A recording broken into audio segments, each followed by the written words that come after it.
மாணவர்கள் எவரும் போதைக்கு அடிமையாகாதீர்கள். அடிமையானவர்கள் மீண்டதாக சரித்திரமில்லை. எனவே உங்களையும் சமூகத்தையும் பாதுகாத்துக் கொள்ளுங்கள். உங்கள் நலன் கருதி கல்வி டிவி. வணக்கம் மாணவர்களே, நாங்கள் டான் டிவியினுடைய கல்வி தொலைக்காட்சி இணைஞ்சிருக்கோம். குறிப்பாக உங்களுக்கு தெரியும் மாணவர்களே, நாங்கள் இந்த ஏஎல் பாடங்களுக்குரிய தெரிவுகள் இப்போது மாணவர்கள் முன்னெடுத்திருப்பார்கள். இப்போது ஓஎல் பரீட்சை முடிந்து விட்டது. ஏஎல் படிக்கின்ற மாணவர்கள் தங்களுடைய துறைகளை நாடி சென்று கொண்டிருப்பார்கள். அதில் குறிப்பாக அந்த கலைத்துறையை தெரிவு செய்கிற மாணவர்களுக்கான கலைத்துறை என்பது உங்களுக்கு தெரியும். கலைத்துறை என்ற நிறைய பாடங்கள் இருக்கின்ற கலைத்துறையில் அதில் ஒரு பாடம் தான் இந்த வரலாறு பாடம். அந்த பெரும்பாலான அதிகமான மாணவர்கள் வரலாறு பாடத்தை ஒரு பாடம் எடுக்கின்றார்கள். அதுக்கு நிறைய வாய்ப்புகள் இருக்கின்றது. பல்கலைக்கழக தெரிவாக இருக்கலாம், அல்லது காலேஜ் போன்ற துறைகளுக்கு விண்ணப்பிக்க இருக்கலாம், அல்லது பிற கற்கநிலைகளுக்கு விண்ணப்பிக்க இருக்கலாம். இப்படிப்பட்ட நிறைய கற்கநிலைகளுக்கு விண்ணப்பிப்பதற்கு இந்த வரலாறு பாடம் மிகவும் ஒரு பேர் உதவியாக அமைகின்றது. கடந்த கால சம்பவங்களும் வரலாறு பாடத்தை எடுத்து அதன் மூலம் பயனடைந்தவர்கள் அல்ல, அதன் மூலம் எதிர்காலத்தை வளமாக்கின மாணவர்களை கேட்டால் கூட சொல்லக்கூடிய இருக்கும். ஆகவே வரலாறு பாடத்தில் நாங்கள் இன்று ஐரோப்பிய வரலாறு பார்க்க போகிறோம். உங்களுக்கு தெரியும், வரலாறு பாடம் என்றால் அதில் இலங்கை வரலாறு கட்டாயமானவர்களே. ஏனைய 3 வரலாறு இருக்கின்றது. ஐரோப்பிய வரலாறு, இந்திய வரலாறு, நவீன வரலாறு. இதில் 3 இருக்கின்றது. இதில் பெரும்பாலான மாணவருடைய வேண்டுகோள் கிணங்கவும், என்னிடம் கேட்கின்ற மாணவருடைய வேண்டுகோள் கிணங்கவும் அதிகமான மாணவர்கள் எடுக்கின்ற ஒரு பாடமாக இந்த ஐரோப்பிய வரலாறு இருக்கின்றது. அந்த ஐரோப்பிய வரலாறுடைய ஆரம்பகால ஐரோப்பிய வரலாறை பற்றி தான் பார்க்க போகிறோம். குறிப்பாக ஐரோப்பாவில் நிலவிய காலகட்டங்கள் 3 வகை இருக்கின்றது. அது சம்பந்தப்பட்ட விடயங்கள் குறிப்பாக பழைய காலம், மத்திய காலம், நவீன காலம் என்ற அடிப்படையில் ஐரோப்பிய தொடர்ச்சியாக அந்த ஐரோப்பாவுடைய காலகட்டங்களை நாங்கள் ஆரம்பத்தில் பழைய காலம் பெற்றிருக்கு. ஐரோப்பாவில் உங்களுக்கு நம்ம சொன்ன போல ஐரோப்பாவுடைய வரலாற்று காலகட்டங்களை ஐரோப்பிய வரலாற்று ஆசிரியர்கள் 3 வகையாக மாணவர்கள் கற்பதற்கு ஏற்ற போல 3 வகையாக பிரிச்சிருக்கிறார்கள். ஒன்று பழைய காலம், அல்லது இதை சொல்லுவோம் புராதன காலம். 2வது மத்திய காலம். 3வது நவீன காலம், தற்காலம். இதில் பழைய காலத்து வேறான் புராதன காலம். புராதன காலத்தினுடைய கால எல்லை மாணவர்களே கிமு 6 தொடக்கம் கிபி 5. கிபி 5 தொடக்கம் கிபி 12 வரையான காலம் மத்திய காலம். இதை நாங்கள் இருண்ட காலம்னு சொல்லுவோம், இடைக்காலம்னு சொல்லுவோம், அதோட மானிய முறை காலம்னு சொல்லுவோம். அடுத்த நவீன காலம், மறுமலர்ச்சி தோற்றம் பெற்ற அடிப்படையில் தோற்றம் பெற்ற ஒரு காலம் தான் நவீன காலம். ஆகவே நவீன காலம் கிபி 15ஆம் நூற்றாண்டு. மறுமலர்ச்சியானது படித்திருப்பமானவர்களே, மறுமலர்ச்சியானது 14ஆம் நூற்றாண்டில் இறுதியில் தோற்றம் பெறுவது. அது பிறகு 15ஆம் நூற்றாண்டில் நவீன காலம் உதயமாகி பாரிய ஒரு வளர்ச்சியை ஐரோப்பாவில் காட்டி நிற்கின்றது. ஆகவே நாங்கள் இந்த 3 காலகட்டங்களில் மத்திய கால ஐரோப்பா என்ற விஷயம் தான் பார்க்க போகிறோம். பரீட்சைகளுக்கு சுறுசுறுப்பாக வந்திருக்கு. பெரிய கட்டுரை வினாக்களாகவும் விவரிக்கின்ற அடிப்படையில் அதில் சுருக்கமாக மத்திய கால ஐரோப்பாவுடைய நிலைமைகளை ஆராய என்று பலதரப்பட்ட கோணங்களில் இந்த வினா வந்திருக்கின்றது. அந்த மத்திய காலம் தொடர்பாக தான் என்று பார்க்க போகின்றோம். பாருங்கள், மத்திய கால ஐரோப்பா பாருங்கள், பாருங்கள். ஐரோப்பிய வரலாற்றினை கால அடிப்படையில் 3 பெரும் பிரிவுகளாக பிரித்துள்ளன. ஐரோப்பாவுடைய காலகட்டங்களை, ஐரோப்பாவுடைய வரலாற்றினை ஐரோப்பிய வரலாற்று ஆசிரியர்கள் கவனிக்க மாணவர்களே 3 காலகட்டங்களாக பிரித்துள்ளனர். அதில் பாருங்க, முதலாவது காலம் புராதன காலம். இதை சொல்லுவோம் நாங்கள் முதல்ல இது சொல்லுவோம் பழைய காலம் சொல்லுவோம். இது பழைய காலம். இந்த பழைய காலையெல்லாம் கவனிக்க மாணவர்களே கிமு 6 தொடக்கம் நம்ம சொன்ன கிபி 5. கிமு 6 தொடக்கம் கிபி 5 வரையான காலம் புராதன காலம், இல்லை பழைய காலம். அது இடைக்காலம். அந்த இடைக்காலத்தை நாங்கள் படிக்க காலம் மத்திய காலம். இந்த மத்திய காலத்தை நாங்கள் சொல்லுவோம் மானிய முறை காலம், இருண்ட காலம், இல்லை இருண்ட யுகம் என்று சொல்லுவோம். இது பாருங்க மாணவர்கள், இது பாருங்கள் கிபி 5 தொடக்கம் கிபி 12 இந்த கால எல்லை. சிறிய நவீன காலத்தை பாருங்கள். அதுக்கு மேல் மறுமலர்ச்சி கொண்டு ஒரு விடிய தோட்டம் வருது. மறுமலர்ச்சி 1453ஆம் ஆண்டு ஒட்டோமன் துருக்கியர்கள் கொன்ஸ்டாந்தினோ நகரத்தை கைப்பற்றபடித்தான் மறுமலர்ச்சி தோட்டம் வருது. 17ஆம் நூற்றாண்டு இல்லை, பிறகு 17ஆம் நூற்றாண்டு தோட்டம் வருது. 15 பிறகு நவீன காலம்தான் 15ஆம் நூற்றாண்டு பிற்பட்ட காலம் நவீன காலம் தோட்டம் வருது. இப்படித்தான் அந்த ஐரோப்பாவுடைய அறிமுகம், ஐரோப்பாவுடைய வரலாறு இப்படி 3 காலகட்டங்கள் பிடிச்சிருக்கு. 3 காலகட்டம் என்னென்ன விடயங்கள் இடம்பெற்றுக்கின்ற ஒரு அறிமுகம் இருக்கின்றது.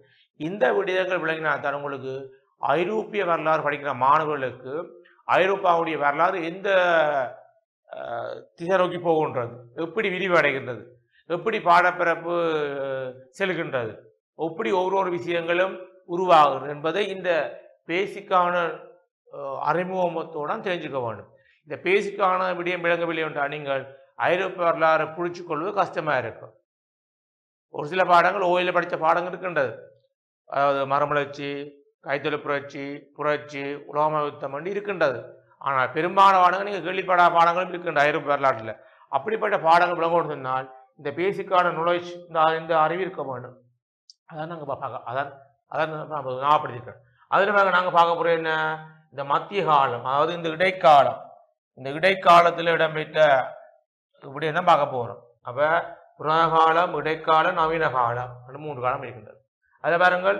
இதனூடாக ஐரோப்பிய வரலாற்று மையத்தில் ஏற்பட்ட அரசியல், அறிவியல், மதம், மொழி, பண்பாடு என்பன உள்ளன. அப்போ இந்த 3 காலகட்டங்களை உள்ளடக்கித்தான் ஐரோப்பாவுடைய அரசியல் பற்றி பார்க்க போகிறோம், பொருளாதாரம் பற்றி பார்க்க போகிறோம், சமயத்தை பற்றி பார்க்க போகிறோம், அறிவியலை பற்றி பார்க்க போகிறோம், மதம் பற்றி பார்க்க போகிறோம். இப்படி இருக்கு, பண்பாடு பற்றி இருக்கின்றது.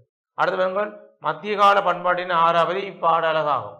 மத்திய காலம் காணப்பட்ட பண்பாட்டு விடயங்களை, கலை விடயங்களை, அல்ல மத்திய காணப்பட்ட பல்வேறுபட்ட விடயங்களை ஆராய்ச்சி பண்ணுவதுதான் இந்த பாடல்களுடைய முக்கியமான நோக்கமாக இருக்கின்றது. அடுத்த கவனிங்கள் வினாப்பாங்க. நாங்கள் வினா அடிப்படையெல்லாம் போகிறோம். இந்த மாணவ இலகுவாக கற்பதற்கு ஏற்ற போல வினா அடிப்படையில் பாருங்கள். மத்திய கால பண்புகளை பின்பற்ற தலைப்பு அடிப்படையில் விளக்குக. மத்திய கால பண்புகள் முதலாக பாருங்க. மத்திய காலப்பட்ட அரசியல் பார்க்க போகிறோம். அடுத்தது சமூகம் பார்க்க போகிறோம். அடுத்தது சமயம் பார்க்க போகிறோம். அடுத்தது பொருளாதாரம். இந்த 4 விடயங்களையும் மையப்படுத்தான் மத்திய கால பண்புகளை பார்க்க போகின்றோம். அதில் முதலாக பாருங்கள் அரசியல். மத்திய கால அரசியல் எப்படி இருக்கும் என்று பார்க்க போகிறோம். பாருங்கள். நாகரிகமற்ற மிலேச்ச இன குழுவாகிய கொத்துக்கள், வண்டல்கள், பீராங்குகள், நோர்மன்கள் போன்றவர்களின் படையெடுப்பு. அப்ப இந்த மத்திய காலத்திலேயாம் அந்நியருடைய படையெடுப்பு இடம்பெற்றது. குறிப்பாக பாருங்கள். நாகரிகமற்ற, ஒரு பண்பாடற்ற, ஒரு ஒழுக்கமற்ற, அல்லது ஒரு தமக்கே தனித்துவமான ஒரு விடயங்கள் இல்லாத ஒரு மிலேச்ச இனக்குழுவாகிய கொத்துக்கள், வண்டல்கள், பீராங்குகள், நோர்மன்கள் போன்றவர்களின் படையெடுப்பு தான் காரணம். அடுத்தது அரசியல் சீர்குலைவு ஏற்பட்டது. அரசியல் ரீதியாக இப்படிப்பட்ட அந்நியர்கள் படையெடுத்தால அரசியல் சீர்குலைவு ஏற்பட்டது. மாணவர்கள் அரசியல் சீர்குலைவு ஏற்பட்டது குறிப்பாக. அடுத்த பாருங்கள். நிலப்பிரபுத்துவ ஆட்சி தோற்றம். நிலத்தை அடிப்படையாக கொண்ட ஒவ்வொரு சிறு நிலப்பரப்பு. உங்களுக்கு தெரியும், இந்த மத்திய காலத்துக்கு பழைய காலம் இருந்தது. அதோட தொடர்ச்சியான காலகட்டம் மத்திய காலம். இந்த மத்திய காலத்தில் நாடுகள், அதாவது தேசிய அரசுகள் தோற்றம் பெறவில்லை. எல்லாம் சிறு நிலப்பரப்பு தான் காணப்பட்டது. அந்த சிறு நிலப்பரப்பில் பிறர்களுடைய செல்வாக்கு தான் காணப்பட்டது மத்திய காலத்தில். ஆனால் பழைய காலத்தில் அப்படி இல்லை. மன்னன் முக்கியம் பெறுவான், பிறகு செல்வாக்கு இல்லாமல் இருக்கும், மக்கள் நாடுகளை அல்ல மன்னர்களை இருப்பினம். ஆனால் மத்திய காலத்தில் மன்னனுடைய செல்வாக்கு அல்ல அரசனுடைய அதிகாரம் வீழ்ச்சியடைந்து நிலப்பிரபுத்துவத்தை அடிப்படையாக கொண்ட பிரபுத்துவ ஆட்சி செல்வாக்கு பெறுது. அப்போ இங்கே நிலப்பிரபுத்துவ செல்வாக்கு முக்கியம் பெற்றுக்கின்றது. அடுத்த பாருங்கள். மக்கள் கிறிஸ்தவ மதத்துக்கு இருந்தனர். மத்திய காலத்தில் கிறிஸ்தவ மதத்தினுடைய இயேசுநாவுடைய பிறப்பால் அவருடைய கொள்கைகளை மையப்படுத்தி அவருடைய சீடர்களால் கிறிஸ்தவ மதம் தோற்றம் பெறுது. ஆகிய மக்கள் கிறிஸ்தவ மதத்துக்கு கீழே செய்யப்பட்ட ஒரு தன்மையை காணலாம். அடுத்த பாருங்கள். சிலுவை யுத்தங்கள் இடம்பெற்றது. சிலுவை யுத்தங்கள் இஸ்லாமியர்களுக்கும் கிறிஸ்தவர்களுக்கும் இடையிலே 7 கட்டங்களாக சிலுவை யுத்தம் இடம்பெற்ற அந்த யுத்தத்தின் அடிப்படையில் ஐரோப்பாவில் மத்திய காலத்தில் பல்வேறு விதமான விளைவுகள் ஏற்பட்டு இருக்கின்றது பாடத்தில். அடுத்த வாரங்கள் அரசியல் அமைதியின்மை ஏற்பட்டது கிழக்கில். குறிப்பாக இப்படி 7 கட்டங்களாக சிலுவை யுத்தம் இடம்பெற்றதால் அரசியல் அமைதியான ஒரு தன்மையை நாங்கள் இங்கே காணக்கூடிய அரசியல் அமைதியான தன்மையை காண முடியாது. குழப்பமான ஒரு முரண்பட்டதான ஒரு மக்கள் ஒரு நிம்மதியற்ற ஒரு ஒழுங்கற்ற முறையில் ஒரு அவங்களுடைய அன்றாட செயற்பாடுகளை முன்னோடி தன்மையை காணலாம். அடுத்த பாருங்கள் பிறவுக்கள் முடியாட்சி. பிறவுக்கள் பலம் பெற்றன. பிறவுக்கள் முக்கிய பெற்றீங்கன்னா பிறவுக்கள் முடியாட்சி இருந்தீங்கன்னா அதோட பிறவுக்கள் பலம் பெற்ற ஒரு தன்மையை தான் நாங்கள் இங்கே காணக்கூடியதாக இருக்கின்றது. இவ்வளோ அவை இவ்வளோ பாருங்கள் அந்த அரசியல் தொடர்பான விடயங்கள். அப்போ மத்திய காலம் அல்லது இடைக்காலம் அல்லது மானிய முறை காலம் இதில் காணப்பட்ட அரசியல் பண்புள்ள முதலாக கவனிங்கள். மீண்டும் கவனிங்கள். நாகரிகமற்ற மிளர்ச்சி இனக்குழுவாகிய கொத்துக்கள், இசுக்கொத்துக்கள், வண்டல்கள், பீரங்குகள், நோர்மன்கள் போன்றவர்களின் படையெடுப்பு. அடுத்தது அரசியல் சீர்குலைவு ஏற்பட்டிருக்கு. அடுத்தது நிலப்பிரபுத்துவ ஆட்சி தோற்றம் பெற்றிருக்கின்றது. அதோட மக்கள் கிறிஸ்தவ மதத்தின் கீழ் இருந்திருக்கின்றார்கள். சிலுவை யுத்தங்கள் ஏற்பட்டிருக்கின்றது. அரசியல் அமைதியின்மை கிழக்கு பகுதியில் இடம்பெற்றிருக்கு. கிழக்கு ஐரோப்பாவில் இடம்பெற்றிருக்கின்றது. பிறவுக்கள் முடியாட்சி, பிறவுக்கள் பலம் பெற்றனர். இப்படிப்பட்ட ஒரு ஒரு ஒரு ஒரு அரசியல் கட்டமைப்பை தான் மத்திய காலத்தில் ஐரோப்பாவில் நிலவிய தன்மையை நாங்கள் வெளிப்படையாக காணக்கூடிய இருக்கின்றது. அடுத்த பாருங்கள் சமூகம். சமூகத்தை பாருங்கள். சமூகம் பாருங்கள் ஏற்றத்தாழ்வுகள், சமூக சிதைவுகள், சமூக ஒருமைப்பாடின்மை, நிலமானிய கட்டமைப்பு. இப்படி நாங்கள் பார்ப்போம். இனக்குழுக்கள், செல்வாக்குகள், கிரேக்கம், உரோம், பாரசீகம், சின்னாசியா. அடுத்தது எகிப்து. குழுமத்தவர்கள், ஏற்றத்தாழ்வுகள், மத குருமார்கள், பண்டைய ஆடம்பர வாழ்க்கை, மக்கள் அதன் மிக மயப்படுத்தப்பட்டனர். அவை சமூகத்தில் ஏற்றத்தாழ்வு காணப்பட்டிருக்கு. அதாவது ஏழைகள், பணக்காரர்கள், அதோட மத்திய தர ஓப்பின முக்கியம் பெறவில்லை. நிலத்தை அடிப்படையாக கொண்ட பிறவுக்கோள் கை ஓங்கி இருக்கின்றது. அதோட மக்கள் பிறவுக்கோள்கள் இருக்கின்ற சிறு நிலங்களில் சுயதேவ பொருளாக சேர்க்கணும்.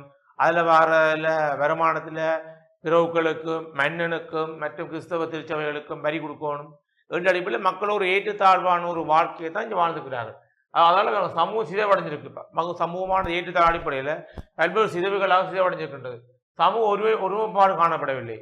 நிலமானிய கட்டமைப்பு காணப்படும். நிலத்தை அடிப்படையாக கொண்ட நிலமானிய சமூக கட்டமைப்பு தான் இங்கே அதிகமாக காணப்படுகின்றது.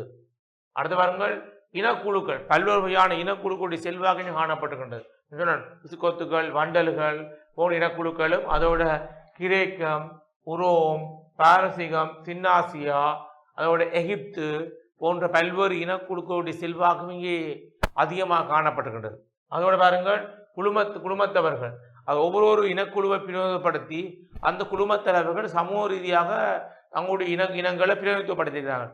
மக்கள் இந்த இனத்தாலையும் சமய ரீதியாகவும் ஏற்றத்தாழ்வை எதிர்நோக்க வேண்டிய ஒரு சிக்கலான நிலைக்கு மக்கள் உள்ளாகி இருக்கிறார்கள். அடுத்தவர்கள் மதகுருமார்கள், பண்டைய ஆடம்பர வாழ்க்கை. அது மதகுருமார்கள் அவரோட பிறவுகள் எல்லாம் ஒரு ஆடம்பரமான சொகுசான ஒரு உல்லாசமான ஒரு வாழ்க்கையை வாழ்ந்துக்கணும். ஆனால் ஏழைகள் தங்களுடைய வரிகளை செலுத்த வேண்டி வரும். பிறவுகள் இருக்கணும், அடிமையாக இருக்கணும். அவரோட பிறகுகள் கொடுக்கப்பட்ட முக்கியத்துவம் எல்லாம் கொடுக்கப்படவில்லை. நிறைய விடயங்கள் இருக்கின்ற மாணவர்கள். அடுத்த வாருங்கள் மக்கள் அதன் மிக மயப்படுத்தப்பட்ட அவை மக்கள் நிலப்பிரபுத்துவ ஆட்சி கீழே மயப்படுத்தப்பட்ட மட்டுமில்லாமல் மக்களால் சுயமாக சிந்திக்க முடியவில்லை, சுயமாக செய்யப்படவில்லை. ஏன்னு சொன்னால் மக்கள் பிறவுக்கு கீழே பிரபுத்துவ ஆட்சிகள் இருக்கின்றார்கள். பிறகு நிலங்களில் சுயதேவ பொருளாக செய்கிறார்கள். வரி கொடுக்கணும், அடிமையாக இருக்கணும், இல்லாடி மக்கள் சுயமாக செய்யப்பட முடியாது. அது இப்படித்தான் ஒரு சமூக ரீதியாகும் எப்படி அரசியல் ரீதியாக சீர்குலைவு ஏற்பட்டு பின்தங்கி காணப்பட்டதோ அதே போல் சமூக ரீதியாகவும் மதத்தினுடைய கோட்பாடுகளை பின்பற்றி பிறகு செல்வாக்கு மேலோங்கி கிறிஸ்தவ திருச்சபையுடைய செல்வாக்கு மேலோங்கி காணப்பட்டது. மக்கள் சமூக ரீதியாக பின்தங்கிய ஒரு வாழ்க்கை முறையை ஏற்றத்தாழ்வு அடிப்படையில் பின்பற்றிய தன்மைக்கு காணக்கூடிய இருக்கின்ற மாணவர்கள். அப்போ சமூகம் இப்படி கிடக்கு பார்த்தீங்களா, அரசியல் கடந்து சமூகம் பார்க்குறாங்க. அடுத்தவர்கள் சமயம் முக்கிய பாருங்கள். மத்திய கால சமயம் உங்களுக்கு தெரியும், மத்திய காலத்தில் கிறிஸ்தவ மதம் தோற்றம் பெற்றுக்கின்றது. ஆகவே மக்கள் கிறிஸ்தவ மதத்தை பின்பற்றி அதனுடைய கொள்கைகள் அதனுடைய நல்ல விடயங்களை பின்பற்றி அந்த மதத்தை தழுவி கொண்டாங்க. ஆனால் இதுக்கு மேலே அப்படி இல்லை. பழைய காலத்துல எல்லாம் இயற்கை வழிவாக காணப்பட்டிருக்கிறது.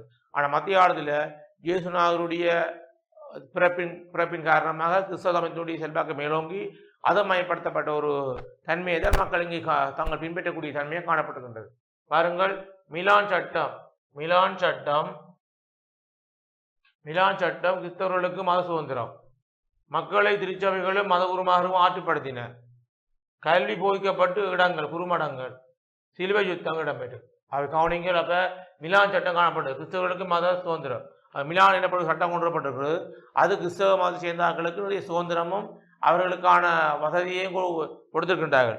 ஆனால் ஏனைய மதத்தவர்களுக்கோ ஏனைய பிரிவருக்கோ அத்தகைய சுதந்திரமானது அங்கு கொடுக்கப்படவில்லை என்பதை நீங்கள் கவனிக்க வேண்டும்.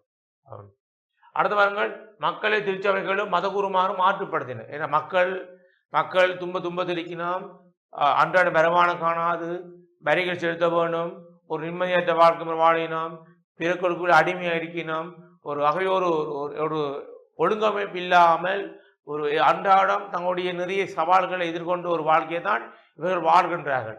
அந்த சவால்களை எதிர்கொள்ளும் மக்களை திருச்சபைமார்களும் கிறிஸ்தவ பாதிரிமார்களும் அவர்களை பலிப்படுத்தன்மையை நாங்கள் காணக்கூடிய இருக்கின்றது. அடுத்த பாருங்கள், கல்வி போதிக்கப்பட்ட இடங்கள் குறுமடங்கள். உங்களுக்கு தெரியும், இங்கே இருக்கின்ற மத்திய காலத்தில் குறிப்பாக கிறிஸ்தவ மதத்துடைய கைதான் நோக்கி இருக்கின்றது.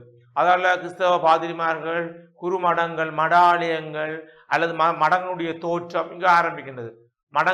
மடாலயங்கள் தோற்றத்தால் அங்கே கிறிஸ்தவ மதத்திற்கின்ற நல்ல கருத்துக்கள், அன்பு, இரக்கு, கருணை, பிறருக்கு உதவி செய்தல், இப்படிப்பட்ட அரிய பல கருத்துக்களை கொண்டு கிறிஸ்தவ மதத்துடைய கொள்கைகளை கிறிஸ்தவ பாதிரிமார்கள் தங்களுடைய குறுமடங்களை அல்லது மடாலயங்களை கற்பித்து மக்களை கிறிஸ்தவமயப்பட்ட தன்மை ஈடுபட்ட தன்மையை காணக்கூடிய இருக்கின்றது. அடுத்த சிலுவை யுத்தங்கள் 7 கட்டங்களாக சிலுவை யுத்தங்கள் ஐரோப்பாவில் இடம்பெற்றுகிறது. இஸ்லாமியர்களுக்கும் கிறிஸ்தவருக்கும் இடையிலே 7 கட்டங்களாக இடம்பெற்ற சிலுவை யுத்தத்தின் விளைவாக பல விளைவுகள் இங்கே மத்திய காலத்தில் ஏற்படுகின்றது. ஆகவே மத்திய கால சமூகமானது சமயத்தின் அடிப்படையில் சமய ரீதியாகவும் பின்தங்கியோர் போக்கையும் மக்கள் கிறிஸ்தவ மதத்தினுடைய மயப்படுத்த தன்மையும் பிற மதங்களை பின்பற்ற முடியாத தன்மையும் சமய ரீதியாக கிறிஸ்தவ திருச்சபைமார்களையும் பாதிரிமார்களாலே மக்கள் வழிப்படுத்தப்பட்ட தன்மையை காணக்கூடிய இருக்கும். அவை இவ்வாறு தான் மத்திய ஐரோப்பாவுடைய சமய நிலை காணப்படுகிறது. அப்போ அடுத்த பாருங்கள், பொருளாதாரம். அப்போ அரசியல், அடுத்த சமூகம், சமயத்துக்கு அடுத்த பொருளாதாரம் இருக்கின்றது. பொருளாதார ரீதியாகவும் மத்திய காலம் ஒரு 2 காலம்தான். நம்ம சொன்னான் மத்திய காலம் என்றாலே 2 காலம்தான். என்றால் அரசியல் வளர்ச்சி அடையவில்லை, சமூக ரீதியாக மக்கள் பின்தங்கிய வாழ்க்கை வாழுகின்றார்கள், சமயம் வளர்ச்சி அடையவில்லை, பொருளாதாரம் வளர்ச்சி அடையவில்லை, கலாச்சாரம், தொழில்நுட்பம், அறிவியல் எதுவுமே வளர்ச்சி அடையவில்லை. அதால் இந்த காலத்தில் நாங்கள் 2 காலம் என்ற எதுவும் வளர்ச்சி அடையவில்லை. மக்கள் ஒரு வெளிச்சமான காலத்தை இது நோக்கி இருக்கின்றார்கள். அந்த வெளிச்சமான காலத்தில் பிற்காலத்தில் 1453ஆம் ஆண்டு கொன்ஸ்டாந்தினோல் நகரத்தினை ஒட்டோமன் துருக்கி கைப்பற்றி ஏற்படுது. அது பிறகு அப்போ அதுக்கு மேல் கவனிங்கள். பொருளாதார பாருங்கள், பண்டமாற்று தன்னிறைவு சுயதேவ பொருளாதார முறை காணப்பட்டு பண்டமாற்று தன்னிறைவு சுயதேவ பொருளாதாரம் காணப்படும். பண்டமாற்று பொருளாதார முறை இங்கே இருக்கிற பொருளாதார கடைப்படுத்தி பார்த்தா மக்கள் பொருட்களை கொடுத்து பொருட்களை மாற்றுகிற பண்டமாற்று பொருளாதார முறை தான் கூட பின்பற்றிருக்கிறார்கள். பணப்பழக்கம் ஒரு சில இடங்களில் இடம்பெற்று, பணப்பழக்கம் குறைவு, வெளிநாட்டு வர்த்தகம் குறைவு, உள்நாட்டு கொடுக்கல் வாங்கலாம் கூட இடம்பெற்றிருக்கின்றது. அதோட சுயதேவ பொருளாதார முறை தமக்கு தேவையானதை தாங்களே உற்பத்தி செய்கின்ற ஒரு ஜீவனவாய முறை சொல்லுவோம்.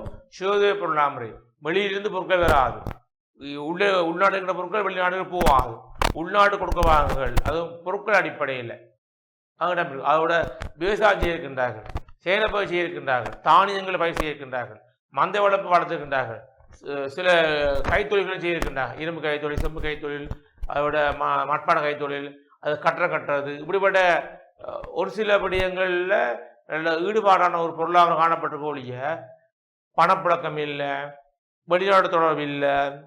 அதோட சுயதேவ பொருளாதார முறை, தன்னிறைவு பொருளாதார முறை தான் இங்கே அதிகமாக காணப்படுகின்றது. அடுத்த பாருங்கள், நிலத்தை அடிப்படையாக கொண்டு விவசாயம் காணப்படும். நிலத்தை அடிப்படையாக கொண்டு விவசாய முறை விவசாயம்தான் நெற்பயிற்சியை மேற்கொள்வார்கள்.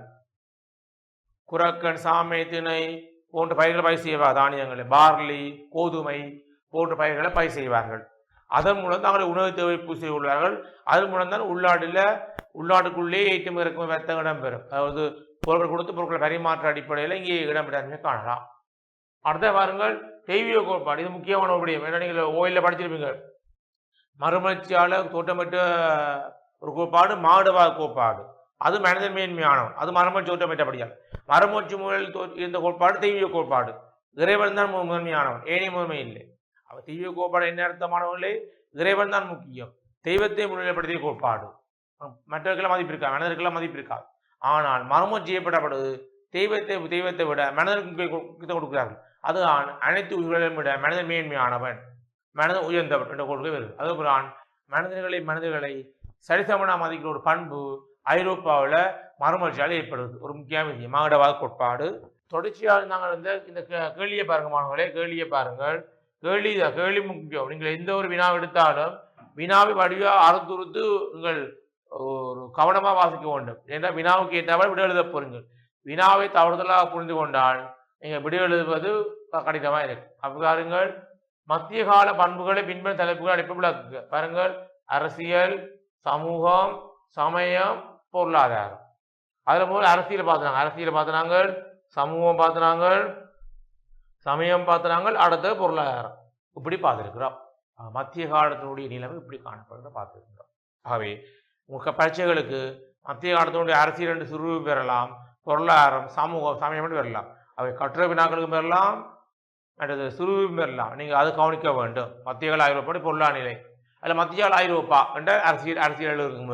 பிறகு சமூகத்தில் எழுதுறீங்கள், பிறகு சமயத்தில் எழுதுறீங்கள், பிறகு பொருளாதாரத்தில் எழுதுறீங்கள். இப்படி தான் போகும். இதுதான் முக்கியம். அடுத்த கேள்வி பாருங்கள். கிபி 1000 தொடக்கம் 1500 வரையாகிய மத்திய கால ஐரோப்பிய கலாச்சாரத்தின் சிறப்பு அம்சங்கள் நுணுங்கி ஆராய்க. கேள்வியை பாருங்கள். கேள்வியை கவனிங்கள். கிபி 1000 தொடக்கம் 1500 வரையாகிய மத்திய கால ஐரோப்பிய கலாச்சாரத்தின் சிறப்பம்சங்கள். கேள்வியை பாருங்கள். கலாச்சாரத்தின் சிறப்பம்சங்கள் நுணுகி ஆராய வேண்டும். மத்திய காலம். இதான் கேள்விக்கான தன்மை நீங்கள் விளங்கிக் கொள்ள வேண்டும். ஆகவே மாணவர்கள் நீங்கள் குறிப்பெடுத்துக் கொள்ள வேண்டும். இங்கே படிக்கிற விஷயங்கள் உங்களோட வினாக்களை நோட்படுத்தி உங்களுக்கு அந்த நேரடியாக காணக்கூடிய இருக்கின்றது. ஸ்மார்ட் போர்டில் பிளாக் போர்டில் காணக்கூடிய இருக்கின்றது. கேள்வி நீங்கள் நோட் பண்ணிக்கொண்டு அதுக்கான விடைகளையும் முழுமையாக நோட் பண்ணாவிட்டாலும் உங்களுக்கு நோட்ஸ் இருக்கும். முழுமையாக நோட் பண்ணாவிட்டாலும் கூட உங்களுக்கு விளங்கக்கூடிய அளவில் சிறு அளவில் குறிப்பெடுத்துக் கொள்ள வேண்டும். அப்போதான் அதை நீங்கள் மீண்டும் மீட்டில் பார்த்துக்கொள்ளக்கூடிய இருக்கும். இந்த ஐரோப்பிய வரலாறு என்பது நீங்கள் கொஞ்சம் ஆழமாக கற்க வேண்டும். என்றால் நீங்கள் புது விஷயங்கள். இலங்கை வரலாறு அப்படி இல்லை. ஆனால் அவர் காலம் தெரியும். எங்களுக்கு சின்ன வயது படிச்சுட்டு வாரம் தொடர்ந்து காலம் தெரியும். சம்பதின காலம், கோட்டை காலம், பிரித்தானிய வருகை, அதுக்கு முதல் போர்த்துகேய வருகை, அதுக்கப்புறம் ஒல்லாந்த வருகை, இப்படிப்பட்ட விஷயங்கள்லாம் நீங்கள் சிறு வயதிலிருந்தே கேட்கப்படபடியால் அல்லது ஓயில் படித்தபடியால் ஈஸியாக இருக்கும். ஆனால் ஐரோப்பிய வரலாறு அப்படி இல்லை. அது புது விஷயம். நீங்கள் ஏழிலே புதுசாக கேள்விப்பாருங்க. புதுசாக கேள்விப்பார ஒரு படியத்தை நீங்கள் ஆழமாக மீண்டும் கற்பது கூடாதான் அதை நீங்கள் பழைய நிலை கொண்டு வரலாம். அது ஞாபகப்படுத்தி கொண்டு வரலாம். பரீட்சைகளுக்கு விட எழுதுவது இலவாக இருக்கும். இப்போ கவனிக்க வேண்டும். கவனிக்க பாருங்கள். கிபி 1000 தொடக்கம் 1000 வரைய காலத்தில் ஐரோப்பா நிலை கலாச்சாரத்தின் சிறப்பம்சங்கள். அதில் பாருங்கள். அரசியல் எல்லைகள், கலாச்சார மையங்கள், பிரிட்டிஷ் தீவுகள், பிரான்ஸ், ஜெர்மனி, இத்தாலி, கிழக்கு ஐரோப்பா, ஐபீரியா, ஸ்காண்டினேவியா இதெல்லாம் காணப்படுகிறது. கவனிங்கள். அரசியல் எல்லை காணப்படுகின்றது. மத்திய காலத்துடைய சிறப்பம்சங்கள் அரசியல் எல்லைகள். ஒவ்வொரு நிலப்பரப்புக்கான ஒரு எல்லை காணப்படுகின்றது.